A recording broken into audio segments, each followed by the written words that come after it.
சுதந்திரத்திற்கு முன்பே கொடியேற்றிய நேதாஜி. இந்திய சுதந்திர போராட்டத்தில் காந்திக்கு அடுத்தபடியாக எண்ணற்ற மக்களையும் இளைஞர்களையும் கவர்ந்த தலைவராக நேதாஜி சுபாஷ் சந்திர போஸ் திகழ்ந்தார். இந்தியா சுதந்திரம் அடைவதற்கு முன்பாகவே சுதந்திர இந்தியாவை வெளிநாட்டில் நேதாஜி ஏற்படுத்தியதோடு அதன் தேசிய கொடியையும் ஏற்றி சாதனை படைத்தார் என்பது குறிப்பிடத்தக்கது.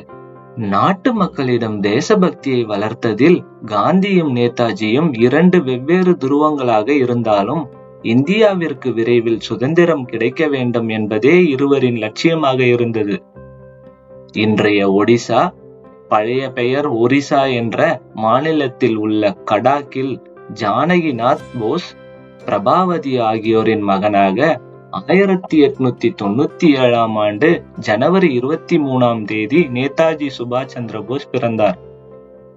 கடாக்கில் பள்ளி கல்லூரி படிப்பை முடித்த அவர் இங்கிலாந்தில் உள்ள கேம்பிரிட்ஜ் பல்கலைக்கழகத்தில் இந்திய குடிமை பணிக்கான தேர்வில் 1920 தேர்ச்சி அடைந்தார். ஆனால் 1921ஆம் ஆண்டே தனது பதவியை ராஜினாமா செய்துவிட்டு இந்திய சுதந்திர போராட்டத்தில் தீவிரமாக இறங்கினார். காந்தியால் தொடங்கப்பட்ட ஒத்துழையாமை இயக்கத்தில் சேர்ந்தார். வங்காளத்தை சேர்ந்த சித்தரஞ்சன் தாஸை தனது அரசியல் குருவாக கொண்டு வங்காள காங்கிரஸ் தொண்டர்களின் தளபதியானார். ஸ்வராஜ் என்ற பத்திரிகையை தொடங்கி மக்களிடம் சுதந்திர போராட்டத்தின் தீவிர தாக்கத்தை ஏற்படுத்தினார். 1927இல் காங்கிரஸ் கட்சியின் பொதுச் செயலாளரான நேதாஜி சுதந்திரத்திற்காக நேருவுடன் இணைந்து பணியாற்றினார். 1938இல் இந்திய தேசிய காங்கிரசின் தலைவராக தேர்ந்தெடுக்கப்பட்டார். காந்தியின் மிதவாத கொள்கையில் உடன்பாடில்லாத நேதாஜி தலைமையில் 1939இல் இந்திய காங்கிரசுக்குள் ஒரு பிரிவு உருவானது. அப்போது ஜெய்ஹிந்த் மற்றும் டெல்லி சலோ போன்ற வீரமிக்க முழக்கங்கள் நேதாஜியால் ஏற்படுத்தப்பட்டன.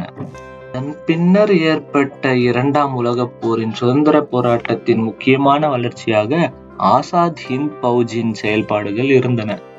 இந்த அமைப்பே இந்திய தேசிய இராணுவம் INA என்று அழைக்கப்பட்டது.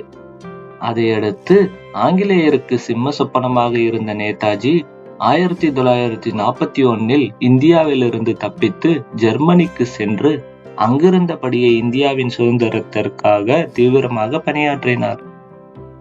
1943ஆம் ஆண்டில் இந்திய சுதந்திர லீகிற்கு தலைமை தாங்குவதற்காக சிங்கப்பூர் வந்த நேதாஜி சிங்கப்பூரில் சுதந்திர இந்தியாவின் ஆசாத் ஹிந்த் தற்காலிக அரசாங்கத்தை அமைப்பதாக அறிவித்தார். சிங்கப்பூரிலிருந்து ஜப்பானியர்களால் ஆக்கிரமிக்கப்பட்ட அந்தமானுக்கு சென்ற நேதாஜி அங்கு சுதந்திர இந்தியாவிற்கான கொடியை ஏற்றினார். நேதாஜி ஏற்படுத்திய இந்திய தேசிய இராணுவத்தில் 50,000த்திற்கும் மேற்பட்டோர் பணிபுரிந்தனர். அது மட்டுமல்ல, அவரது இராணுவத்தில் தமிழகத்தை சேர்ந்த கேப்டன் லட்சுமி சுவாமிநாதன் தலைமையில் ஆசாத் ஹிந்த் பௌஜ் என்ற பெண்கள் படைப்பிரிவும் இருந்தது. இரண்டாம் உலகப் போரில் ஜப்பான் சரணடைந்த சில நாட்களிலேயே 1945இல் ஏற்பட்ட ஒரு விமான விபத்தில் நேதாஜி கொல்லப்பட்டதாக அறிவிக்கப்பட்டது. அதையடுத்து அவரது மரணம் இன்று வரை பெரும் மர்மமாகவே உள்ளது. இதை பற்றி யாருக்கும் இதுவரை எதுவும் விளக்கமாக தெரிந்ததும் இல்லை. நேதாஜியின் இன்றைய பிறந்த நாளில் நாம் அவருக்கு கொடுக்கும் மரியாதையே அவருக்கு செலுத்தும் அஞ்சலியாகும். ஆங்கிலேயருக்கு சிம்ம சொப்பனமாக இருந்த நேதாஜியின் வீர வரலாற்றை உங்கள் குழந்தைகளுக்கும் உறவினர்களுக்கும் நண்பர்களுக்கும் இந்த வீடியோவை ஷேர் செய்து அறிந்திட செய்யுங்கள்.